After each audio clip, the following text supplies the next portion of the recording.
మరొక పాట పాడుకుందాం. పాట సంఖ్య 11. యేసు నిజమైన దేవుడు, నిత్య జీవమునై ఉన్నాడు. యేసు నిజమైన దేవుడు, నిత్య జీవమునై ఉన్నాడు. మరణించిన వాడు, తిరిగి లేచిన వాడు, మరల రానై ఉన్నాడు. మరణించిన వాడు, తిరిగి లేచిన వాడు, మరల రానై ఉన్నాడు.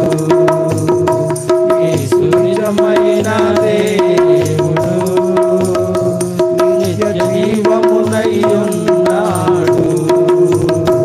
యేసు నిజమైన దేవుడు, నిత్య జీవమునై ఉన్నాడు.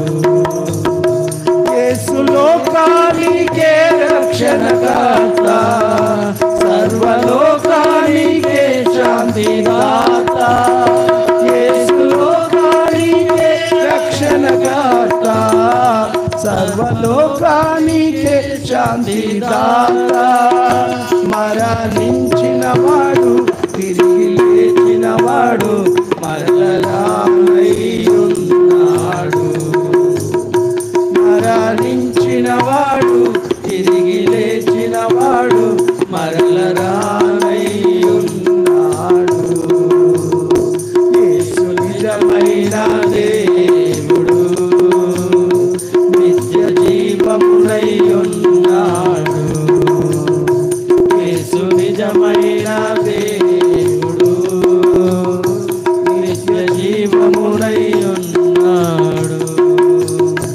యేసు రక్తమే పాప పరిహారం, యేసు నామమే రక్షణ మార్గం. యేసు రక్తమే పాప పరిహారం, యేసు నామమే రక్షణ మార్గం.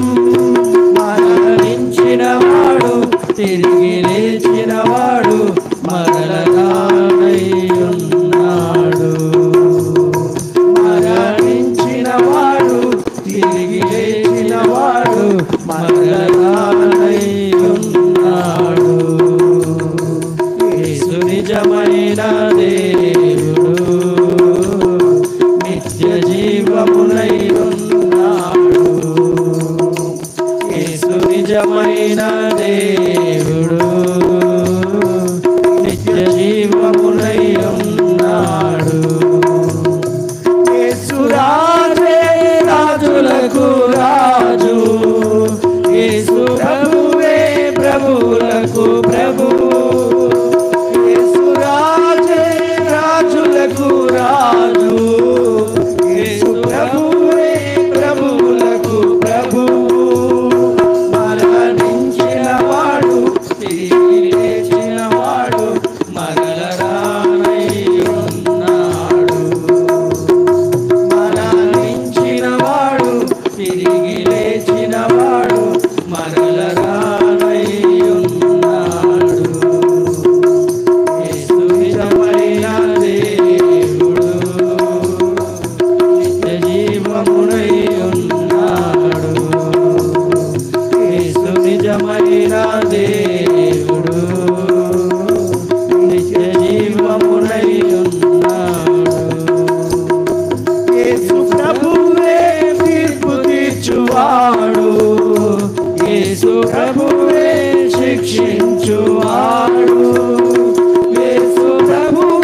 దైవమునై ఉన్నాడు.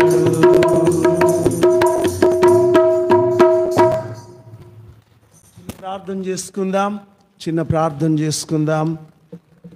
పరిశుద్ధుడవై ఉన్న మా ప్రేమగల తండ్రి, సర్వాధికారి, నీ మహాకృపను బట్టి ఈ జూన్ మాసము చివరి ఆదివారము నీ పరిశుద్ధ సన్నిధిలో అయ్యా మేము చేరి మీ నామాన్ని కీర్తించే భాగ్యం మాకిచ్చారు. పరలోకంలో దేవదూత గణాలు, 24 పెద్దలు, 4 జీవులు ప్రభువా మిమ్ములను కీర్తిస్తున్నారు. భూమి మీద నీ రక్తము చేత కొనబడిన నీ ప్రజగా మేము కూడా మిమ్మల్ని కీర్తించే భాగ్యం మాకిచ్చినారు. మమ్మలను నాయన జిగటగల దొంగ ఊబి నుండి, నాశనకరమైన గుంట నుండి మమ్మలను పైకెత్తి ప్రభువా మా పాదములు మీ బండపై నిలిపి మా అడుగులు స్థిరపరిచి మా నోట మీకు స్తోత్ర రూపమగు క్రొత్త గీతాన్ని ఇచ్చినందుకు మిమ్మలను స్తుతిస్తున్నాము. ఈ సమయంలో ప్రభువా ఆరాధన వర్తమానం ద్వారా మాతో మాట్లాడండి. ఈ సమయాన్ని మాకు ఆశీర్వాదంగా మార్చండి. చేరి వచ్చిన బిడ్డలను బలపరచండి. ఇంకా రావలసిన బిడ్డలను సకాలంలో తీసుకొని రండి. ఈ సమయమంతా నీ స్వాధీనమందు ఉంచుకోమని మీకే సమస్త మహిమ ఘనత ప్రభావాలు ఆరోపించుకుంటూ మీ చేతులకు మమ్మలను మేముగా అప్పగించుకుంటూ యేసుక్రీస్తు పరిశుద్ధ నామం పేరట ప్రార్థించి వేడుకొనుచున్నాము తండ్రి. Amen, amen.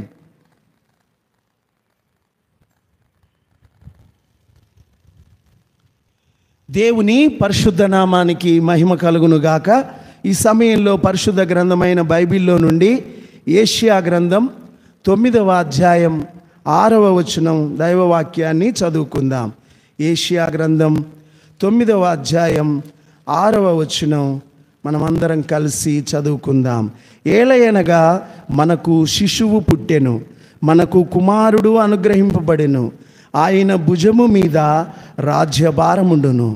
ఆశ్చర్యకరుడు, ఆలోచనకర్త, బలవంతుడైన దేవుడు, నిత్యుడగు తండ్రి, సమాధానకర్తయగు అధిపతి అని అతనికి పేరు పెట్టబడును. చాలు. చదివిన దేవుని యొక్క వాక్యం ఏషియా గ్రంథం 9వ అధ్యాయము 6వ వచనము. ఇది యేషయా ప్రవచనం. మన ప్రభువైన యేసు క్రీస్తు వారు భూమి మీద పుట్టక మునుపే ఆయన భూమి మీద పుడతాడని, ఆయన ఎలాంటి వాడవుతాడో, ఆయన ఏం చేస్తాడో సమస్తము కూడా ముందుగానే దేవుడి యొక్క ఏర్పాటు ప్రకారం నిర్ణయించబడినది. అలాగున ప్రవక్తల ద్వారా ముందుగా చెప్పబడిన ప్రకారము మన ప్రభువైన యేసుక్రీస్తు భూమి మీద మానవుడుగా అనగా శిశువుగా జన్మించాడు. అంతేకాదు, ఆయన జన్మము శిశువుగా జన్మించాడు, దేవుని కుమారుడుగా నిరూపించబడ్డాడు. ఆయన జన్మము శిశువే, మానవుడే. ఆయన మానవ జన్మముగానే పుట్టాడు, కానీ ఆయన కుమారుడుగా నిరూపించబడ్డాడు. ఏ కుమారుడు? దేవుని కుమారుడు. ఆయన దేవుని కుమారుడుగా మరి ఆయన చేసిన కార్యాలు, ఆయన నీళ్లను ద్రాక్షరసంగా చేసినాడు, నీళ్ళ మీద నడిచినాడు, గాలిని గద్దించినాడు, కుష్ఠరోగుల్ని స్వస్థపరిచినాడు, అనేక మంది గుడ్డివారిని స్వస్థపరిచినాడు, చచ్చిన వారిని లేపినాడు, తానే చనిపోతానని చెప్పినాడు, తిరిగి లేస్తానని చెప్పినాడు.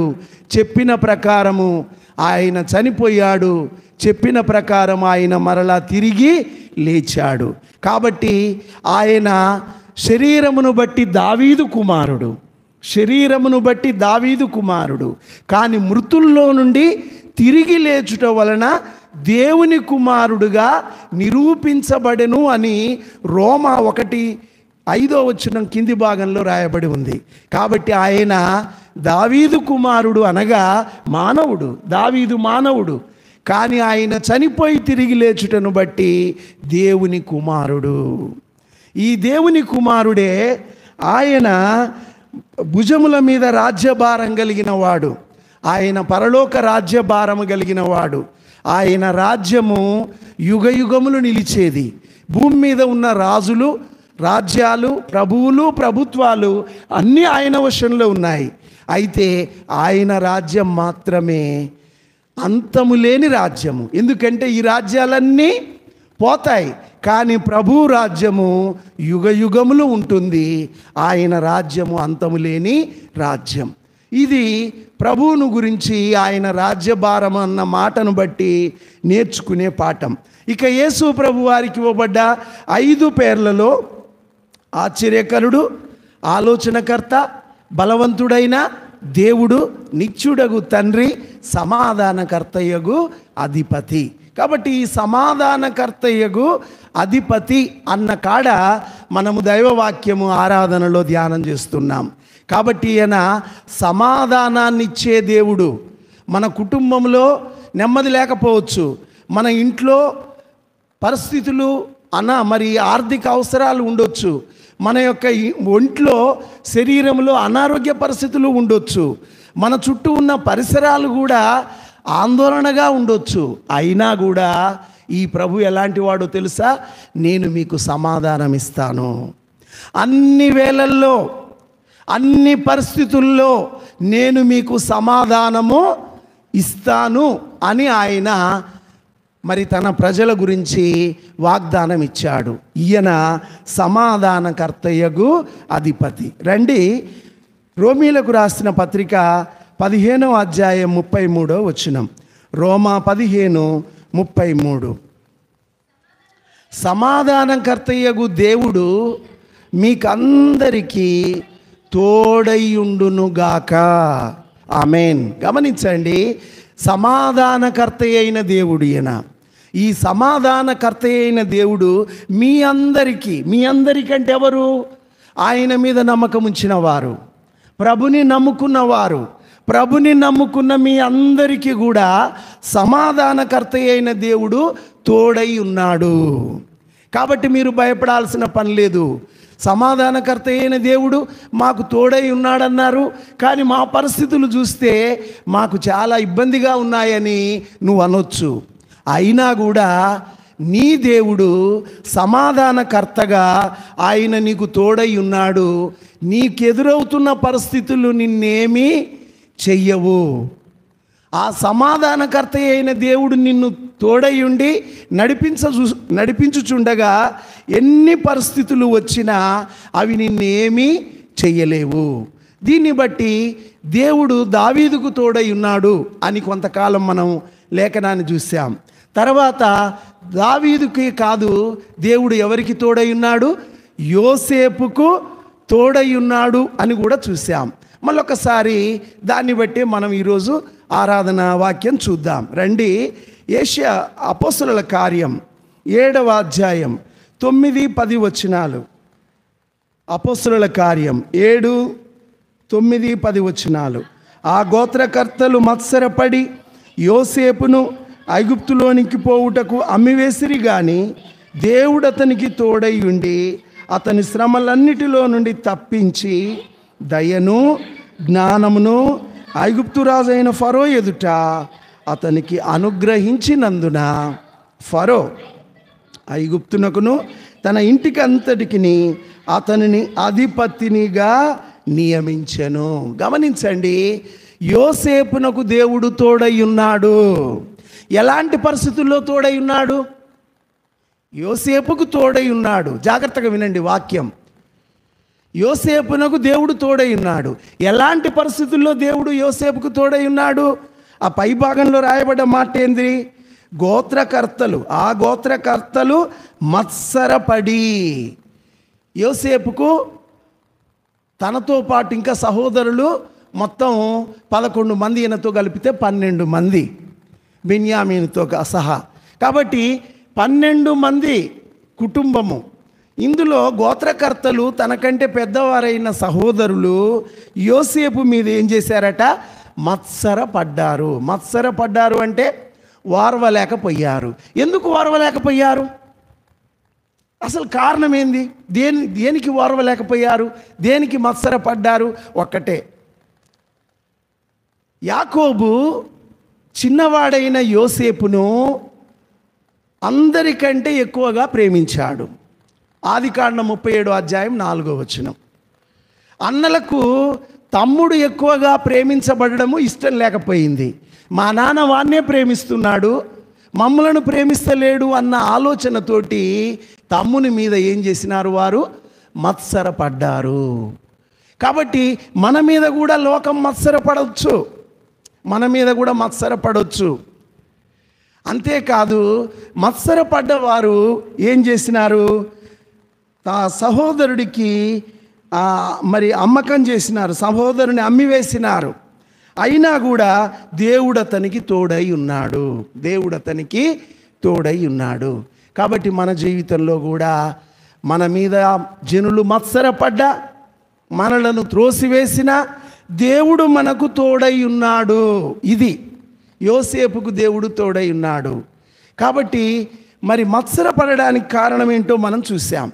తర్వాత మత్సరపడే వారి జీవితంలో ఎంత కీడైనా చేస్తారట. ఒకసారి చూడండి, యాకోబు పత్రిక 3వ అధ్యాయం 16వ వచనం.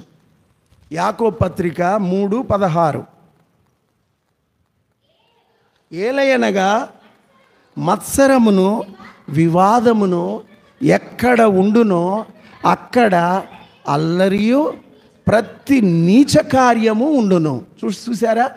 మత్సరము వివాదము ఎక్కడ ఉంటుందో అక్కడ అల్లరి ఉంటుందట, ప్రతి నీచ కార్యము ఉంటుంది. కాబట్టి మత్సరము ఉన్నది అని అంటే, నీ మీద వివాదము మత్సరము ఉన్నది అని అంటే అక్కడ నీకు కీడు చేసే పరిస్థితులు బహుభయంకరంగా ఉన్నాయని దాని అర్థం. అక్కడ అల్లరి నీచ కార్యము తప్పకుండా ఉండును. అయ్యో నా కీడు జరుగుద్దా? భయపడకు, భయపడకు. యోసేపుకు తోడై ఉన్న దేవుడు నీకు కూడా తోడై ఉన్నాడు. నీకు ఏ కీడు రాదు. కారణం ఏంటంటే, మరి తండ్రి ప్రేమించినాడు, సహోదరులు ద్వేషించినారు. తండ్రి ప్రేమించినాడు. యోసేపు తండ్రి ఎవరు? యాకోబు. కాబట్టి తండ్రి అయిన దేవుడు మనలను ప్రేమించాడు, కానీ మన సహోదరులు మనల్ని ఏం చేస్తున్నారు? ద్వేషిస్తున్నారు. అందును బట్టి ప్రేమించే తండ్రి ఉండగా ద్వేషించే సహోదరులను బట్టి భయపడక, తోడయున్న ఆ దేవుడే నిన్ను నడిపిస్తాడు అన్న ధైర్యంతో ముందుకు పోవాలని దైవవాక్యం మనకు బోధిస్తుంది. దీని గురించి ఒక 3 తలంపులు చెప్పి ఆరాధనలో నేను ప్రవేశిస్తాను. ఆదికాండము 37వ అధ్యాయము 12వ వచనం. ఆదికాండము 37:12. అతని సహోదరులు షెకెములో తమ తండ్రి మందను మేపుచుండగా మేపుటకు వెళ్ళిరి. అప్పుడు ఇశ్రాయేలు యోసేపును చూచి, నీ సహోదరులు షెకెములో మందను మేపుచున్నారు, నువ్వు వారి యొద్దకు పంపెదను రమ్మన్నప్పుడు అతడు మంచిదని అతనితో చెప్పెను. చూడండి, తండ్రికి విధేయుడైన కుమారుడు యోసేపు. కాబట్టి మనం దేవునికి విధేయులమైనాం, తండ్రికి విధేయులమైనాం. ఆయన మాటకు లోబడే విధంగా ప్రభు మనలను మలుచుకున్నాడు. కనుక ఇక్కడ తండ్రి మాట ప్రకారము సహోదరుల దగ్గరికి పంపించాడు. కాబట్టి ఎక్కడికి పంపించాడు? తన సహోదరుల దగ్గరికి పంపిస్తున్నాడు. ఎవరి సహోదరులు? ద్వేషించే సహోదరులు. యోసేపేమో ప్రేమిస్తున్నాడు, సహోదరులేమో ద్వేషిస్తున్నారు. కాబట్టి ద్వేషించే సహోదరుల దగ్గరికి యోసేపు పంపబడ్డాడు. మనం కూడా ద్వేషించే వారి దగ్గరికే మనమున్నాం.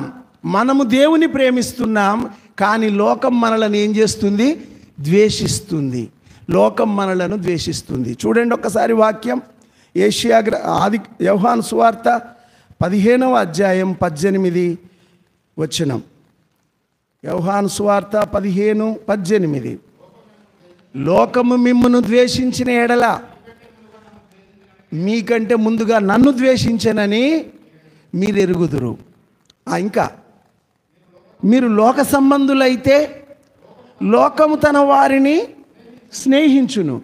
అయితే మీరు లోక సంబంధులు కారు, నేను మిమ్మును లోకములో నుండి ఏర్పరచుకొంటిని గనక అందుచేతనే. చూసారా ఎందుకు లోకం ద్వేషిస్తుందట మనలను? లోకములో నుండి నేను మిమ్మలను ఏర్పరచుకొంటిని, లోకములో నుండి నేను మిమ్మల్ని ప్రత్యేకించుకున్నా. త్రాగేవారి నుండి, తిట్టేవారి నుండి, తిరుగుబోతుల నుండి, త్రాగుబోతుల నుండి, లోక సంబంధంగా చెడు ప్రవర్తన కలిగిన ప్రజల నుండి నేను మిమ్మల్ని ప్రత్యేకించుకున్న గనక లోకం ఏం చేస్తుంది? మిమ్మలను ద్వేషిస్తుంది. వాళ్ళను అది ఎందుకు ద్వేషిస్తుంది? వాళ్ళతో మనం సహవాసం చేస్తలేం గనక, వాళ్ళతో పాటు తిరిగి, వాళ్ళతో పాటు త్రాగి, వాళ్ళతో పాటు మనము చెడు ప్రవర్తన కలిగి ఉంటే స్నేహమే. అది చేయనందువల్లనే లోకం మనల్ని ఏం చేస్తుంది? ద్వేషిస్తుంది. లోకము ద్వేషిస్తుంది. కాబట్టి యోసేపును సహోదరులు ఎందుకు ద్వేషిస్తున్నారు? యోసేపు మంచి ప్రవర్తన కలిగి తండ్రితో సహవాసం కలిగి ఉన్నాడు, కానీ సహోదరులు చెడు ప్రవర్తన కలిగి తండ్రితో సహవాసం లేదు వారికి. అలాంటి పరిస్థితుల్లో లోకము ద్వేషించినట్లు సహోదరులు కూడా యోసేపును ద్వేషిస్తున్నారు. కానీ మనకు ఒక జ్ఞానం అవసరము. సహోదరులను యోసేపు ప్రేమిస్తున్నాడు, కానీ వాళ్ళు ద్వేషించేవారు అని తెలిస్తే వాళ్ళ దగ్గరికి పోయేవాడా? ద్వేషిస్తున్నారన్న సంగతి అతనికి తెలియదు. ఏం తెలుసు? నా సహోదరులు నన్ను ప్రేమిస్తున్నారన్న సంగతే తెలుసు.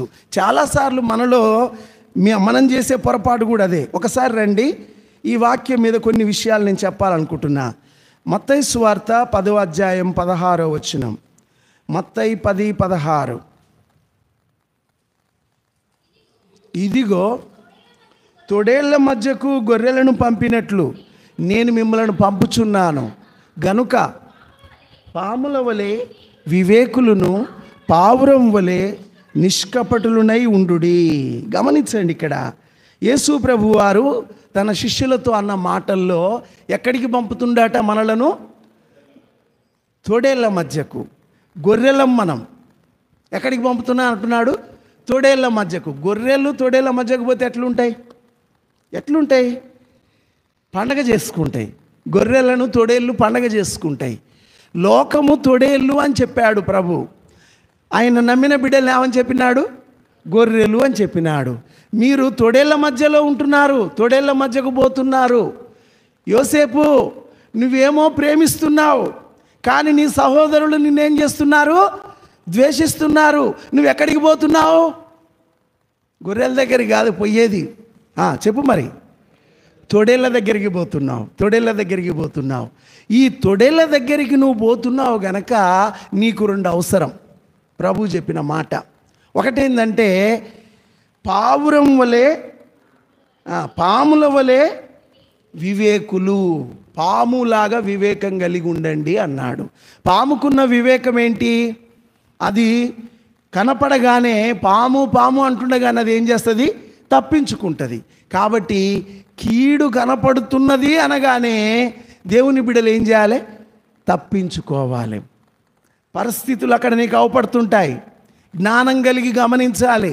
ఇక్కడ పరిస్థితులు బాగలేవు, ఇక్కడ పరిస్థితులకు నేను ఇమిడేవాన్ని కాను అని తెలవగానే అక్కడి నుంచి ఏం చేయాలి? నువ్వు తప్పించుకోవాలి. అట్టనే ఉన్నావనుకో, జ్ఞానం లేకుండా బలైపోతావు. నీ పరిస్థితులను గమనించుకోవాలి. యోసేపుకు లేనిది ఏంటంటే పాము వలె వివేకం లేదు. పాపం, చిన్నోడు కదా. కాబట్టి ఆత్మలో కూడా బలహీనులైన వారు, దేవునిలో ఎదగని వారు అలాగే ఉంటారు. చిన్నపిల్లలు త్వరగా మోసపోతారు, పెద్దవాళ్ళు మోసపోతారా?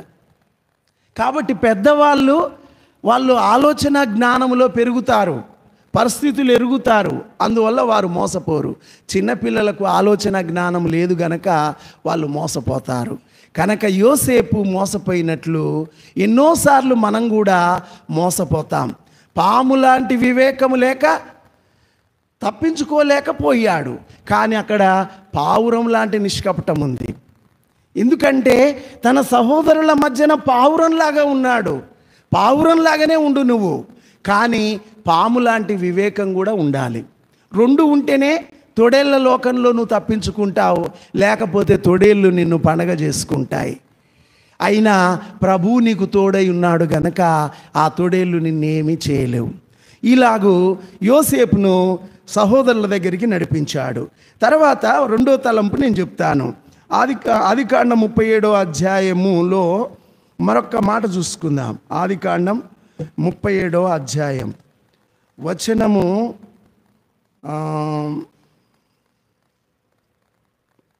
14.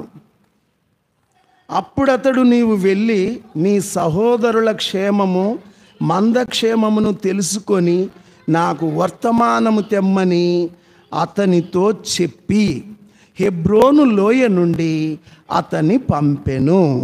అతడు షెకేమునకు వచ్చెను. ఇక్కడ కొన్ని విషయాలు నేను చెప్తా, జాగ్రత్తగా వినండి.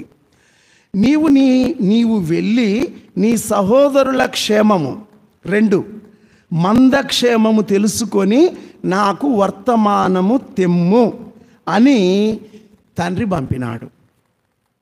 కాబట్టి ఇక్కడ నీవు ఏం చేయాలి? వెళ్ళాలి, సహోదరుల దగ్గరికి వెళ్ళాలి. వెళ్ళి నీ సహోదరుల క్షేమం తెలుసుకో, వాళ్ళు ఎట్లా ఉన్నారో తెలుసుకో. 2 మందల క్షేమము తెలుసుకో. సహోదరుల క్షేమం తెలుసుకో, మందల క్షేమం తెలుసుకో. ఇప్పుడు గమనించండి, నీ సహోదరుల క్షేమం. ఇప్పుడు రండి, అదే ఆదికాండం 37వ అధ్యాయం 4వ వచనం చూడండి. అతని సహోదరులు తమ తండ్రి అతనిని తమ అందరికంటే ఎక్కువగా ప్రేమించుట చూచినప్పుడు వారు అతని మీద పగబట్టి అతనిని క్షేమ సమాచారమైనను అడగలేకపోయిరి. అతని క్షేమ సమాచారమైనను అడగలేకపోయిరి. కాబట్టి యోసేపు క్షేమ సమాచారం కూడా వాళ్ళు తెలుసుకోవడానికి ఇష్టం లేదు. అన్నలతో యోసేపు అంటాడు, హౌ ఆర్ యూ అంటాడు. అన్నలారా మీరు ఎలా ఉన్నారు అని అంటాడు. కానీ అన్నలు తమ్ముడు హౌ ఆర్ యూ అని అనరు. ఈయన వారి క్షేమాన్ని కోరుకుంటున్నాడు, కానీ వారు ఇతని క్షేమాన్ని కోరతలేరు. అన్నల క్షేమమును తెలుసుకోవడానికి పోయాడు, కానీ అన్నలు తమ్ముడి క్షేమం కొరకు ఆలోచించే మనసు లేదు. లోకము అలాంటిది. మనము లోకములో వాళ్లకు ఏదో మేలు చేద్దాము అని నువ్వు అనుకుంటావు, కానీ వాళ్ళు నీకు మేలు చేసే స్థితిలో లేరు. అలాంటి పరిస్థితుల్లోనే మనం ఉంటున్నాము. అయినా కూడా దేవుడు నీకు తోడై ఉన్నాడు. ఇట్టి పరిస్థితులు ఉన్నప్పటికీ కూడా దేవుడు నీకు తోడై ఉన్నాడు అనేది మనం తెలుసుకోవలసిన విషయం. గమనించండి, నువ్వు వెళ్ళి నాకు వర్తమానం తెమ్మని చెప్తున్నాడు. కాబట్టి ఇక్కడ చిన్నవాడే, కానీ యోసేపునకు దేవుడు యాకోబు ఏమిస్తున్నాడు అని అంటే తన వార్తాహరుడు, అంటే తన పక్షాన పంపిస్తున్నాడు. తనకంటే పెద్దవారే, కానీ యాకోబు చిన్న కొడుకును తన పక్షాన పంపిస్తున్నాడు. ఇప్పుడు మనము కూడా దేవుని పక్షముగా లోకములో ఉన్నాం. దేవుని పక్షముగా మనము లోకంలో ఉన్నాం. తొడేళ్ల మధ్యన ఉన్నాం. క్షేమము కోరని వారి మధ్యన ఉన్నాం. క్షేమం తెలుసుకోవడానికి వెళ్ళారు, కానీ అక్కడ జరిగేది ఏంటంటే ఎక్కడి నుంచి వెళ్ళాడట? అక్కడ ఒక మంచి మాట ఉందండి. హెబ్రోను లోయ నుండి అతని పంపెను. హెబ్రోను అనగా సహోదరులు, సహవాసం. హెబ్రోను అంటే ఏందో అర్థం తెలుసా మీకు? షాలేము అంటే సమాధానం, బేతేలు అంటే దేవుని మందిరం. కొన్ని విషయాలు తెలుసుకోవాలి. షాలేము అంటే సమాధానం, బేతేలు అంటే దేవుని మందిరం, హెబ్రోను అంటే సహోదరుల సహవాసం. హెబ్రోను అంటే ఏంది? సహోదరుల సహవాసం. సహవాసములో, ఆ సహవాసములో నుండి పోయినాడు. కానీ అక్కడున్న పరిస్థితిని బట్టి తాను కీడు పొందే పరిస్థితికి వెళ్ళినట్లుగా మనం చూస్తాం.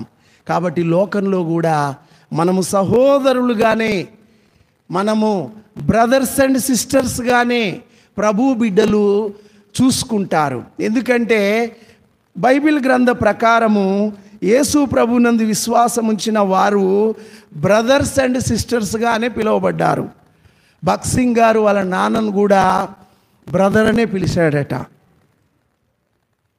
అవును, కారణం ఏంటి అని అంటే లోకంలోన మరి మనము ఆయా విధాలుగా పిలువబడను, దేవుడి రాజ్యంలో మాత్రము మనమంతా ఎవరము? Brothers and sisters. We are all brothers and sisters. కాబట్టి సహోదరులుగానే మనము ప్రేమ చూపుతున్నాం. కానీ ప్రేమించే సహోదరుల ద్వారా ద్వేషం వస్తుంది. అయినా కూడా దేవుడు తోడై ఉన్నాడు అన్న ఒక మాట మనం చూస్తాం. తర్వాత వారు ఏమి ఆలోచన చేసినారో అది కూడా మనం చూద్దాం. రండి, అదే వాక్యము కింది భాగంలో ఉంది, 18వ వచనం. అతడు దగ్గరకు రాకమునుపు వారు దూరము నుండి అతని చూచి అతని చంపుటకు దురాలోచన చేసిరి. చూడండి, సహోదరుల దగ్గరికి క్షేమం కోరిపోయాడు. క్షేమము తెలుసుకొనుటకు వచ్చిన సహోదరుని దూరము నుండి చూసిన సహోదరులు ఏం చేస్తున్నారట? చంపుటకు దురాలోచన చేసిరి. కాబట్టి మనకు కూడా వ్యతిరేకంగా దురాలోచన చేసే పరిస్థితులు ఉంటాయి లోకంలో. మరి దేవుడు అప్పగిస్తాడా? యోసేపుకు తోడై ఉన్న దేవుడు చంపుటకు ప్రయత్నం చేస్తురు. చంపుటకు ఏం చేసినారట? దురాలోచన చేసిరి. ఇది మంచి ఆలోచన కాదు. దురాలోచన అంటే చెడ్డ ఆలోచన. అది చెడ్డ ఆలోచన కలిగి ఉన్నారు. నువ్వేమో నీ సహోదరుల ఎడల మంచి ఆలోచన కలిగి ఉన్నావు, కానీ వారేమో నీ ఎడల ఏ ఆలోచన కలిగి ఉన్నారు? దురాలోచన కలిగి ఉన్నారు. అయితే దేవుడు నీకు తోడై ఉన్నాడు. ఏం చేస్తారు? దేవుడు చేసిన పని ఏంటంటే వారి దురాలోచనను డైల్యూట్ చేశాడు. ఎంత డైల్యూట్ చేశాడంటే చంపుదాము అనుకున్న వారు రాను రాను రాను రాను వాళ్ళ పరిస్థితి ఆడికి దారి తీసిందంటే చంపకుండా దేవుడు వాళ్ళలోనే ఒక ఆలోచన బుట్టించి కీడు చేయకుండా ఆపినాడు. ఇక్కడ నేను ఒక మాట చెప్పి ఆరాధనలో ప్రవేశిద్దామనుకుంటున్నాను. చాలామంది మనకు కీడు చేయ చూసినప్పటికి కూడా దేవుడు మనలను ఆ కీడులో అప్పగించడు. ఎందుకు అంటే ఆయన యోసేపుకు తోడై ఉన్న దేవుడు నీకు కూడా తోడై ఉన్నాడు. రండి, ఆదికాండము 36వ అధ్యాయం, కీర్తన గ్రంథం 36వ అధ్యాయం. ఆదికాండం కాదండి, కీర్తన గ్రంథం 36వ అధ్యాయం. 36వ అధ్యాయంలో దేవుని వాక్యాన్ని బట్టి చూద్దాము. 36లో 37:12 భక్తిహీనులు నీతిమంతుల మీద దురాలోచన చేయుదురు, వారిని చూచి పండ్లు కొరుకుదురు. వారి కాలము వచ్చుచుండుట ప్రభువు చూచుచున్నాడు, వారిని చూచి ఆయన నవ్వుచున్నాడు. దీనులను దరిద్రులను పడద్రోయుటకై యథార్థముగా ప్రవర్తించు వారిని చంపుటకై భక్తిహీనులు కత్తిదూసి ఉన్నారు, విల్లెక్కిపెట్టి ఉన్నారు. వారి కత్తి వారి హృదయములోని దూరును, వారి విండ్లు విరవబడును. గమనించండి, మరి యోసేపు ఎడల కూడా ఇదే జరిగింది. ఇది దావీదు కీర్తన. దావీదు మీద కూడా సౌలు ఇలాగే చేసినాడు, కానీ సౌలు దావీదును గెలవలే. కారణం ఏంటంటే దావీదుకు దేవుడు తోడై ఉన్నాడు. ఇక్కడ యోసేపు మీద కూడా దురాలోచన చేసినారు, కానీ వారి ఆలోచన జరగలే. ఎందుకు జరగలేదు అని అంటే దేవుడు ఆయన తనకు తోడై ఉన్న దేవుడు తప్పించినట్లుగా మనం చూస్తాం. కాబట్టి యథార్థంగా ప్రవర్తించే వారిని చంపుటకై భక్తిహీనులు కత్తి దూసినారు, విల్లెక్కి పెట్టి ఉన్నారు. వారి కత్తి వారి హృదయంలోనే దూరుతుంది, వారి విండ్లు విరవబడతాయి. నీకు విరోధముగా రూపించబడిన ఏ ఆయుధమును వర్ధిల్లదు. నీకు విరోధంగా రూపించబడిన ఏ ఆయుధం వర్ధిల్లదు. ఎందుకు వర్ధిల్లదు? ఎందుకు వర్ధిల్లదు? దేవుడు నీకు తోడై ఉన్నాడు. దేవుడు నీకు తోడై ఉన్నాడు. కాబట్టి నేను ఇంతకుముందు ఒక మాట చెప్పాను, మళ్ళీ అదే మాట మరొకసారి చెప్దాం అనుకుంటున్నాను. దేవుడు తోడై ఉన్న వ్యక్తి జీవితంలో మనకు విరోధంగా లేచిన వారు మన పక్షంగానన్నా కావాలి, లేక మనకు వాళ్ళు వర్ధిల్లకుండానన్నా పోవాలి. రెండే జరుగుతాయి. ఒకసారి యెషయా గ్రంథం 54వ అధ్యాయానికి రండి. యెషయా గ్రంథం 54వ అధ్యాయం వచనము 17. నీకు విరోధముగా రూపింపబడిన ఏ ఆయుధమును వర్ధిల్లదు. ఎందుకంటే నేను నీకు తోడై ఉన్నా గనక నీకు విరోధముగా రూపించబడిన ఏ ఆయుధము వర్ధిల్లదు. అది వర్ధిల్లదు, అది అంతమైపోద్ది. ఇది దేవుని బిడ్డల పక్షంగా దేవుడిచ్చిన వాగ్దానం.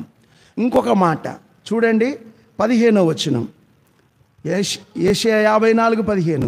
జనులు గుంపు కూడినను వారు నా వలన కూడరు, నీకు విరోధముగా గుంపుగూడు వారు. చూసారా? ఇలాగన్నా కావాలి. నీకు విరోధంగా గుంపు కూడిన వారు నీ పక్షపు వారన్నా కావాలి, అదన్నా చేస్తాడు దేవుడు. లేకపోతే నీకు విరోధంగా రూపించబడిన ఆయుధము వర్ధిల్లకుండానన్నా చేస్తాడు. చూడండి, సౌలు ఇశ్రాయేలుకు దేవుని బిడ్డలకు విరోధంగా లేచాడు. ఏం జరిగింది? విరోధంగా గుంపు కూడిన సౌలు ఏమైంది? సౌలు ఎడల విరోధముగా గుంపు కూడిన వాడు మీ పక్షపు వారగుదురు. తర్వాత మీకు విరోధంగా రూపించబడిన ఏ ఆయుధమును వర్ధిల్లదు. విరోధంగా రూపించబడిన ఏ ఆయుధమును వర్ధిల్లదు. కాబట్టి ఇక్కడ సౌలు విరోధంగా దావీదుకు లేచాడు. సౌలు దావీదుకు విరోధంగా లేచినాడు. సౌలు వర్ధిల్లాడా? సౌలు గెలిచాడా? కాబట్టి దేవుడు అదే అంటున్నాడు, నేను మీకు తోడై ఉన్నాను, యోసేపుకు తోడై ఉన్న దేవుడను మీకు తోడై ఉన్నాను. మీ సహోదరులు ద్వేషించినా, మీ మీద దురాలోచన చేసినా, మీకు కీడు చేయాలని చూసినా నేను మీకు తోడై ఉన్నాను. మీ మీద వారు జయమొందలేరు. అలాగున నేను మిమ్మల్ని నడిపిస్తా, మీరు ధైర్యంగా ఉండమని సమాధానకర్త అయిన దేవుడు ఈ మాటలు మనతో మాట్లాడుతున్నాడు. ఇట్టి మాటలను బట్టి ప్రభువును మనం స్తుతించి ఆరాధన చేద్దాం. దయచేసి అందరూ తలలు వంచండి, కళ్ళు మూసుకోనండి, ఆరాధన చేసుకుందాం.